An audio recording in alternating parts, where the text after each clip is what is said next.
আসসালামু আলাইকুম রহমতুল্লাহি বারাকাতু। আমার বাংলাদেশের বাইরেদেরকে সবাইকে বলতেছি, আপনাদের সকলের জন্য আন্তরিক শুভেচ্ছা রইল। ভারত নিয়ে কিছু কথা বলতাম। যেমন ধরেন,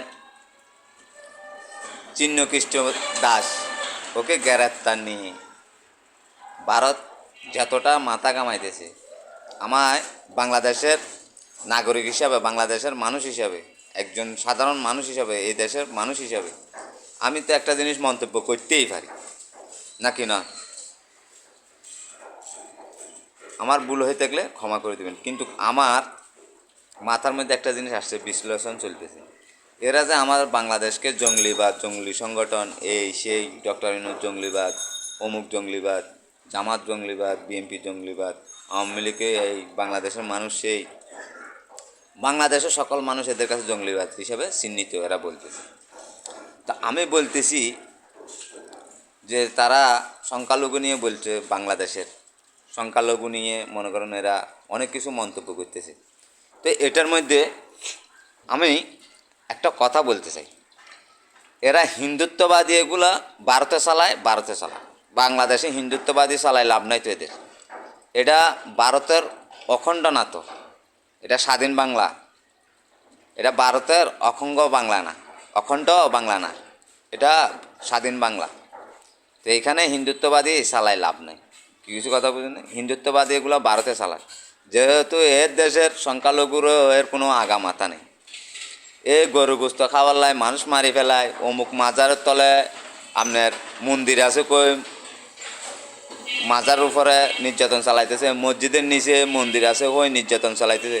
ওইখানে কোর্টের রায় দেওয়ার পরও, বাবর মসজিদ ভাঙ্গিবার পরও, কোর্টের রায় দেওয়ার পরও এদের এখানে এই হিন্দুত্ববাদী এগুলো চলতেছে। তো এরা কি আসলে মুসলমানরা কি ভয় পায়? এত বেশি ভয় পায়? হ্যাঁ, মুসলমানরে এত ভয় পায় তারা? তো এদের দেশে যে এই যে সংখ্যালঘুর উপরে এত অত্যাচার চালাইতেছে, এদের কি সাধারণ জ্ঞান বলতে কিছু নাই? আর আমার থেকে একটা জিনিস মনে হয়, চিহ্নকৃষ্টিময় দায়কে গ্রেপ্তার নিয়ে এ যা কিছু বলতেছে, আমি মনে হয় যে এই ইস্কন পরিচালনা করে বা সনাতন ধর্ম পরিচালনা করে, এর ভিতরে আমার মনে হয় ভারতে এই জিনিসটা বাংলাদেশে ঘটাইছে। চিহ্নকৃষ্টিময় ভারত থেকে এর সব কিছু জ্ঞা আছে, এগুলো সব ভারতের পলিটিক্স, বুঝছেন? কৃষ্ণ দাসরে নিয়ে এগুলো ভারতে ষড়যন্ত্র করতেছে, এমনকি ভারতের নিজেই একে এজেন্ডার হিসেবে বাংলাদেশে পাঠাইছে। এই সব কিছু এইখানে আমাদের বাংলাদেশের মধ্যে কিছু কিছু হয়তো বা হিন্দুত্ব ভাই আছে, যারা নাকি ভারতবাসীর কুশনামিকায় এই বাংলাদেশের সত্য মিথ্যা ভারতের কাছে এগুলো খবর পাঠায়, আদান প্রদান করে। এখানে কিছু হিন্দু ধর্মের মানুষ আছে যারা নাকি এই দেশে খায়, এই দেশে পরে ভারতের গান গায়।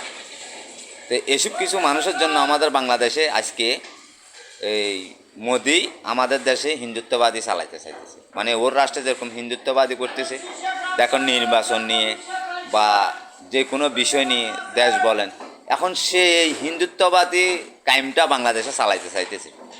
আমি যা একটা অনুবাদ করছি, আমি ভারতের মিডিয়ার উদ্দেশ্যে বলতেছি। কিছু মিডিয়া আছে ভারতের, কয়েকটা চ্যানেল আছে ভারতের, কিছু লোক আছে, দেখি প্রায় সময় টকশোর মধ্যে বসে যেমন তেমন বলতেছে, আমরা শুনতেছি।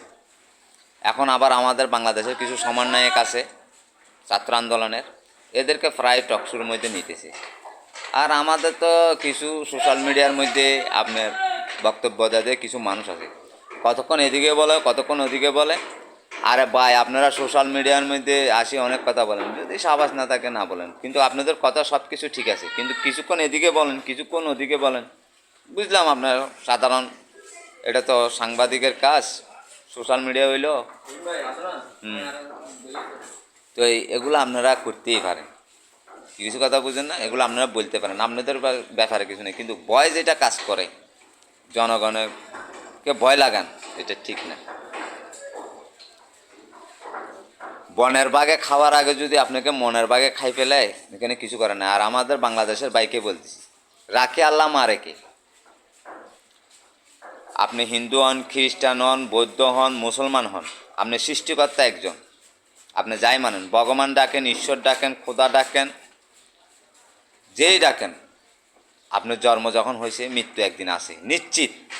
আপনি পৃথিবীর মধ্যে যত কিছু, যতই টাকা পয়সা করেন, যতই সত্য কথা বলেন, যতই পরিচালনা করেন, আপনার মৃত্যু এটা সত্য, এটা কোনো মিথ্যা নাই। দুনিয়ার জন্মটাও মৃত্যু হইতে পারে, কিন্তু আপনার মৃত্যু হবে তো এটা অনাবার্য, এটার কোনো কি নাই, মিথ্যা নাই, আপনি থেকে মরতে হবেই। তো ভাই, সাধারণ মানুষের মতো না মরে একজন বীরের মতো মরে, ভয় রাখে মরিয়েন না। কি কিছু কথা বুঝেন না? কেউ 50-60 বছর বয়স হয়ে গেছে, কেউ 20 বছর বয়স হয়েছে, আর আমি যে মরবো বা মারবে আল্লাহ, আমার হয়াত না থাকলে তো আল্লাহ আমাকে নিয়ে যাবে। আর আমি যুদ্ধর কথা বলতেছি না, কিন্তু মনে সাবাস এনে কথাটা বলতে হবে, ন্যায় কথা যেটা এটা বলতে হবে। ভারত হিন্দুত্ববাদী আমাদের বাংলাদেশে চালাইতে চাইতেছে, কি কিছু কথা বুঝেন নাই? এ বাংলাদেশে শাসন করতে চাইতেছে অখণ্ড বাংলার মতো। এটা অখণ্ড বাংলা না, এটা স্বাধীন বাংলা, ওর থেকে বুঝতে হবে। এরা তো চাইবে ভারতের ভিতরে এটা ঢুকাইতে, অখণ্ড বাংলা করার জন্য হয়তো চেষ্টায় আছে হিন্দুত্ববাদী এই সেই। আমি অল বিশ্ববাসীকে বলতেছি, অল বিশ্ববাসীকে, আপনারা এই জিনিসটা দেখবেন, সে বাংলাদেশের উপরে হিন্দুত্ববাদী চালানোর জন্য, ও হিন্দুত্ববাদী ক্ষমতা চালানোর জন্য রাষ্ট্রীয়ভাবে ও এটা ভারতের অখণ্ড বাংলা বলে ওর এগুলো করার জন্য এগুলা পলিটিক্স করতেছে। ঠিক আছে, আপনারাও একটা রাষ্ট্র আছেন, আমরা এটা যুদ্ধ করে আমাদের দেশটা স্বাধীন হয়েছে। আর এরা যে বারবার বলতেছে, আমি তো বাংলাদেশের মানুষ হিসেবে আমি একটা কথা বলতেই পারি, এরা বলতেছে পাকিস্তান শত্রু, অমুক শত্রু, সমুক শত্রু। পাকিস্তানের সাথে যুদ্ধ হয়েছে, ঠিক আছে, শত্রুতা ছিল, যুদ্ধ হয়েছে, শেষ হয়ে গেছে। এখন এদের সাথে তো বাজি আমাদের সাথে তো বন্ধুত্বর খাতিল হইতেছে না, এদের সাথে আমাদের বিজনেস হইতেছে, ব্যবসায়ী হইতেছে, ব্যবসায়ী কূটনীতি চলতেছে। আপনি যখন আপনি আমার বর্ডার বন্ধ করে দেন, বারবার আপনি আমার তিস্তার পানিগুলো আমাকে নিয়মিত দিতেছেন না। তিস্তা আপনারা ভারতে আমাদেরকে স্বাধীন করছেন, আমাদের সাথে যুদ্ধ করছেন বলেন, আমাদেরকে মুক্ত করছে বলেন, পাকিস্তান আমাদের সাথে যুদ্ধ করে যেটুকু ক্ষতি করে নাই, আপনারা এতটুকু ক্ষতি করছেন। এর মানে হয়েছে কি, আপনারা আমাদের তিস্তা খণ্ড পানির ন্যায্য হিচ্ছা আমাদেরকে দিতেছেন না। আমাদেরকে শুকনো মৌসুমে আপনারা আমাদেরকে পানি দিচ্ছেন না, বারিশের মধ্যে চতুর্দিকে পানি নামে, আপনাদের এখানে পানি বেশি হয়ে যায়, তখন সারে দিয়ে বাংলাদেশটারে আপনারা তলায় পেলান। ঠিক আছে, আর আপনারা চান না যে আমরা ভালো একটা কিছু করি। আমরা রাষ্ট্রীয়ভাবে নিজের স্বাধীনতার লাই কোনো অস্ত্র কিনতে পারি না, কোনো একটা বিমানবন্দর দিতে পারি না, কোনো একটা ভালো রাষ্ট্রের সাথে আপনাদের জন্য মিলতে পারি না, সব জায়গায় আপনারা নাক গলায় বসে থাকেন। আর আমাদের দেশের ভাইদেরকে বলতেছি, যতদিন আপনারা এই ভারতের চাইলেগুলো বুঝতেন না, এতদিন আপনারা কষ্টে থাকবেন। আর আমাদের বাংলাদেশের মধ্যে কিছু মানুষ আছে রাজনীতি করে বা রাজনীতি করে না, এরা ভারতের দালালি করে।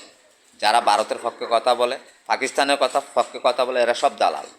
আমি সব রাষ্ট্রের সাথে খাতির রাখবো, কিন্তু ব্যবসায়ী যে নাকি আমার রাজনীতিক নিয়ে কূটনীতি করার চেষ্টা করবে, যে নাকি আমার দেশের ব্যাপারে নাক গলাবে, তার সাথে আমার বন্ধুত্ব হবে না। আমার সাথে অস্ত্রর ব্যবসার কূটনীতি আছে, নিত্যপণ্যর কূটনীতি আছে, আমার দেশের মধ্যে কোনো একটা মেল কারখানা করা যায় ওইটার কূটনীতি আছে, আমার দেশে একটা উন্নয়নের কাজের জন্য ওইটার কূটনীতি আছে। আমি একটা জিনিস এক রাষ্ট্রের থেকে আনবো, আমার মন চাই, আমার পকেটে টাকা আছে, আমি নিউ মার্কেটে গেছি, তাই বলে আমি আমার বন্ধুর দোকান থেকে কিনবো আর দোকান থেকে কিনবো না, এমন একটা কথা হয় না। আমি নিউ মার্কেটে যাব সদাই করার জন্য, আমি যে দোকানে যেটা 4 আনা 8 আনা সুবিধা পাবো, আমি ওই দোকান থেকে এটা কিনবো। যার আচার ব্যবহার ভালো হবে, টাকার কোনো প্রশ্ন হবে না, তখন আচার ব্যবহার যার ভালো হবে তার দোকান থেকে আমি সদাই কিনবো। আমি নিউ মার্কেটের প্রত্যেকটা দোকান করব, সে তাই বলে কি নিউ মার্কেটের দরজার প্রথম মুখের দোকান এটাকে আমাকে বাধাগ্রস্ত করতে পারবে? আমি মুখে আছি, আমার থেকে নাও নাই, তুমি গোড়া মার্কেট ঘুরে নিতেছ, এ কথা কেন বলবে সে? তুমি ব্যবসা করতে যেরকম চাইতেছো, অন্য মানুষও তো ব্যবসা করতে চাইতেছে।